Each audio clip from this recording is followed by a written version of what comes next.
মালয়েশিয়ার রাজধানী কুয়ালালামপুরে Petronas tower ৩ এর ওপর তলায় একটি রেস্তোরাঁয় ভয়াবহ অগ্নিকাণ্ডের ঘটনা ঘটেছে।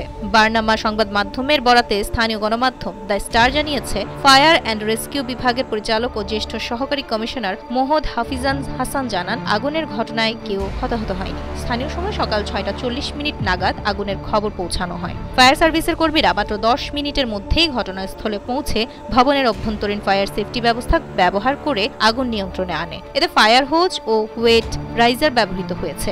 আগুন সকাল ৭টা ৪ নাগাদ নিয়ন্ত্রণে আসে এবং ৮টা ৪৫ নাগাদ সম্পূর্ণ নেভানো হয়। আগুনের ঘটনায় ৫৭তম তলার ওই রেস্তোরাঁটি অস্থায়ীভাবে বন্ধ রাখা হয়েছে। আগুনের কারণ খতিয়ে দেখা হচ্ছে।